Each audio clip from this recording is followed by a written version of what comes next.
Now we are going to look the aspirin means when it is taken, then what is the precautions should be when aspirin is taken, what is the precaution and what are the contraindication.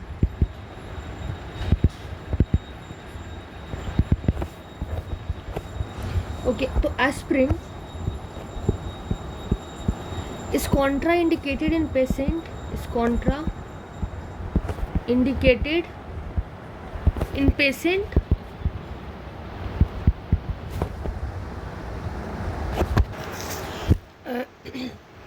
I mean to say those people who are sensitive to the aspirin, and which patient are sensitive to the aspirin, like example is with the peptic ulcer, person with peptic ulcer or having the bleeding tendency,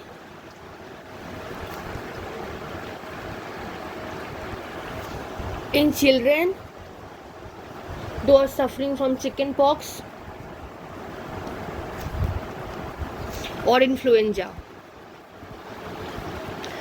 Now this aspirin, a disease, a syndrome is found that is called as Ray's syndrome, and the Ray's syndrome and the salicylate, they are founded to be closely associated. Okay, so due to the risk of Ray's syndrome, pediatric formulation of aspirin that is prohibited in the India and also in United Kingdom. So I will write first that there is an association has been found between the salicylic acid and the Ray's syndrome. Now what is this Ray's syndrome? This is a rare form of hepatic encephalopathy in the children having viral. Example is the influenza type of infection. So it is so due to this reason, okay, the pediatric formulation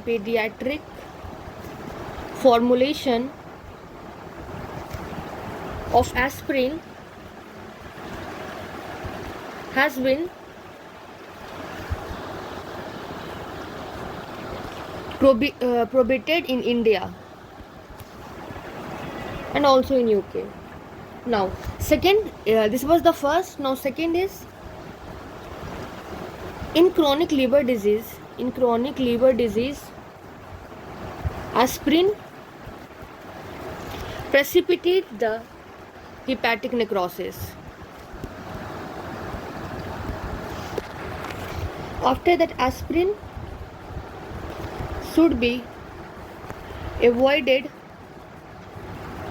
in diabetic patient, because we know that glucose utilization is increased, when we take the aspirin, and that result in the fall in glucose level. After this, aspirin should be stopped 1 week before the elective surgery.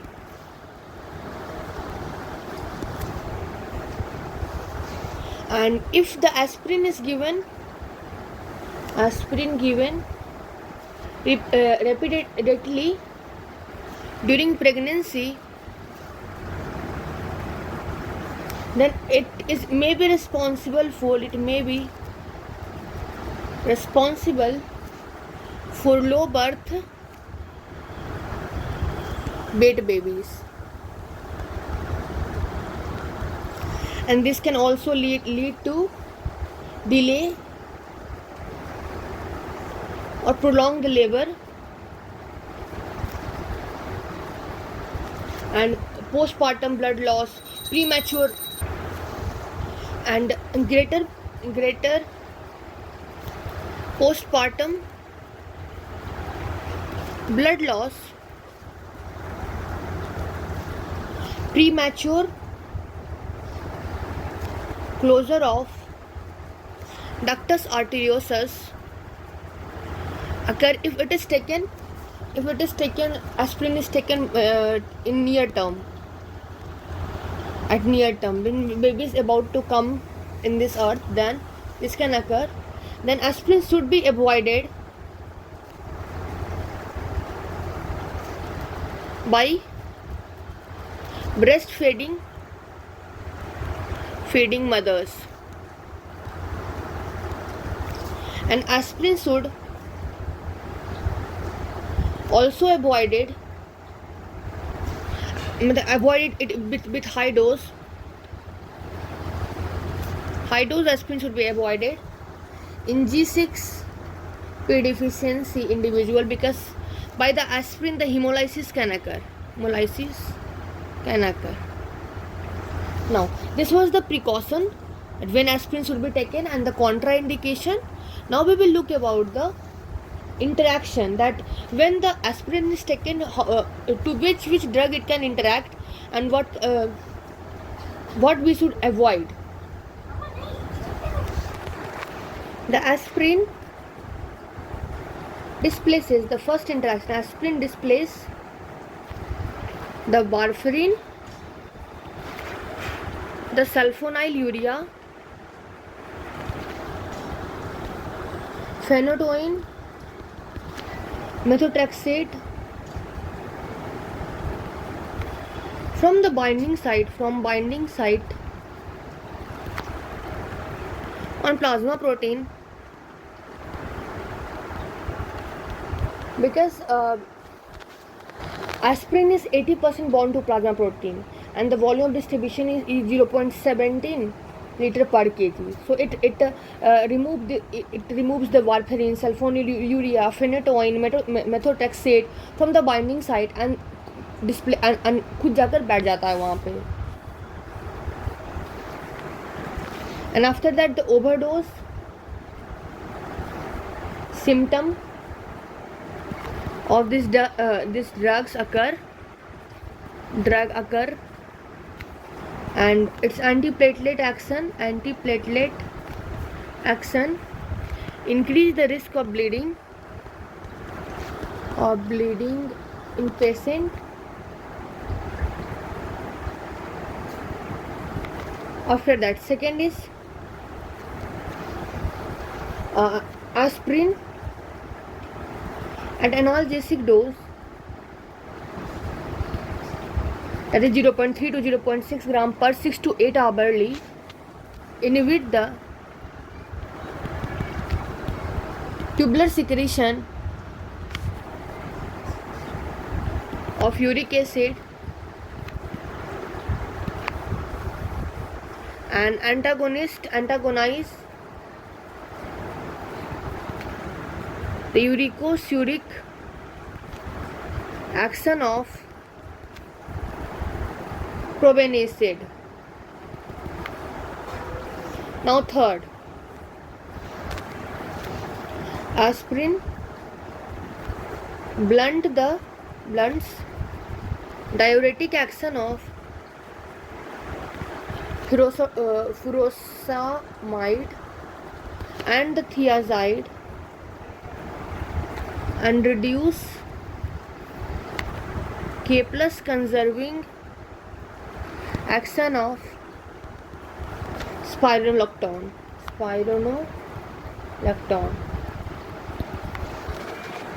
Because there is competition between the spironolactone active metabolite, that is called as candronone, and the aspirin for active transport in the proximal tubules. Now this was all the interactions that aspirin could perform. Now where aspirin uses? Firstly, as you know all, aspirin is used as analgesic, like for example for the headache,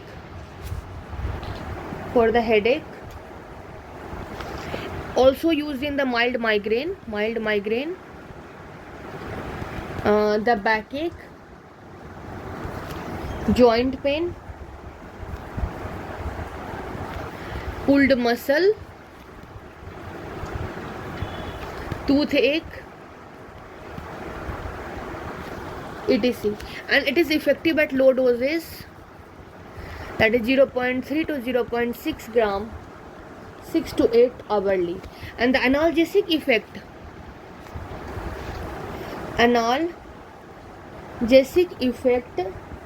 is maximal at 1000 mg single dose. This was the aspirin as analgesic.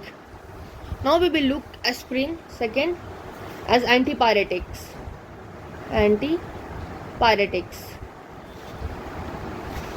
Aspirin is effective in the fever. It is effective in fever. किसी भी तरह से fever हुआ हो, it is aspirin is effective, and dose is same as analgesia, that is 0.3 to 0.6 gram for 6 to 8 hours. And but we prefer the paracetamol because it is being safer. Now aspirin is also used in the acute rheumatic fever. 3. Acute rheumatic fever. In the acute rheumatic fever, for the acute rheumatic fever, aspirin is the first drug to be used, and other drugs are added or substituted only when it fails, okay, or in the very severe cases. Now fourth, in the rheumatoid arthritis,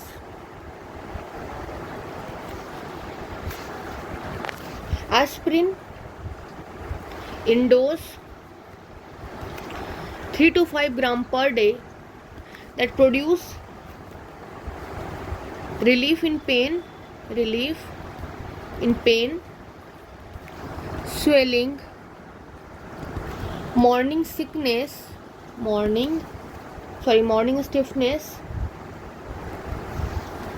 okay. But large dose of aspirin are very poorly tolerated for a long time. मतलब हम लोग लंबे समय के लिए इसको use नहीं कर सकते हैं. So अब ये यूज़ नहीं होता है. मोस्टली हम लोग न्यूअर NSAIDs हम प्रेफर करते हैं, which we will read further in rheumatoid arthritis topic. Now it is only aspirin. So fifth is the osteoarthritis.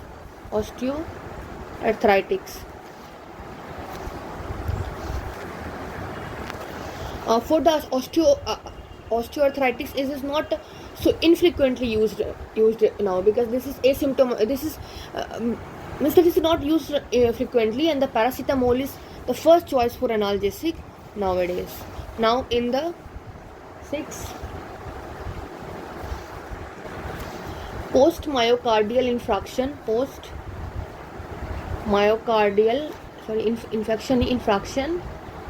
and in the post-stroke patient. So by inhibiting what does basically aspirin do? By inhibiting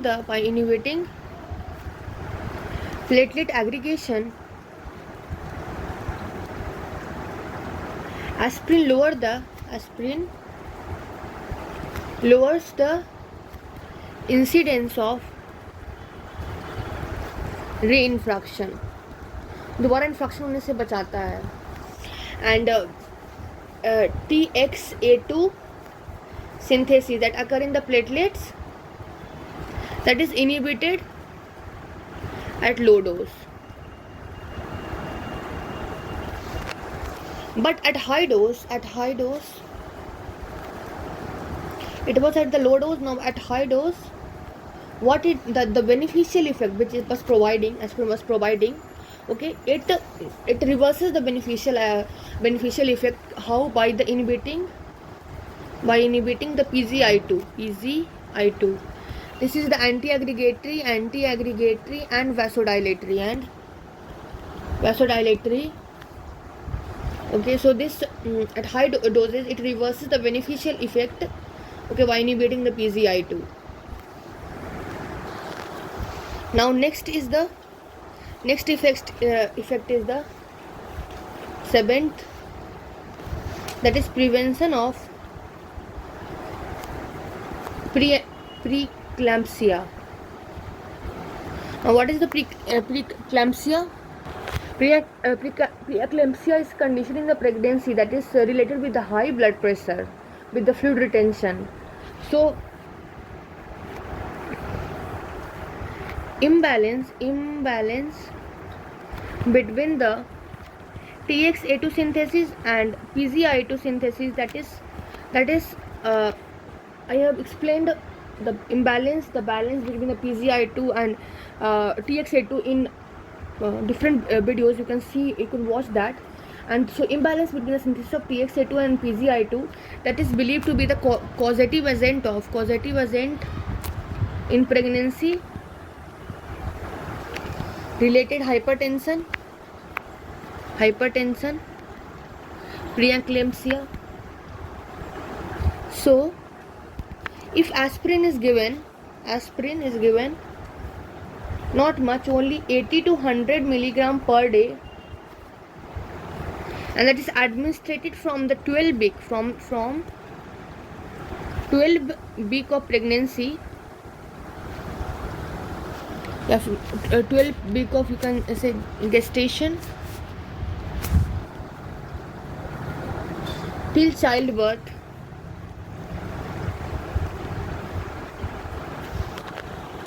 That is found to reduce the risk of, you can write also, reduce the risk of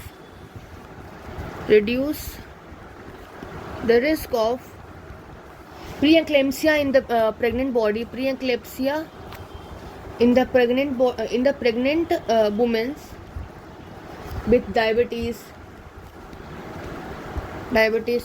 chronic kidney patient, etc.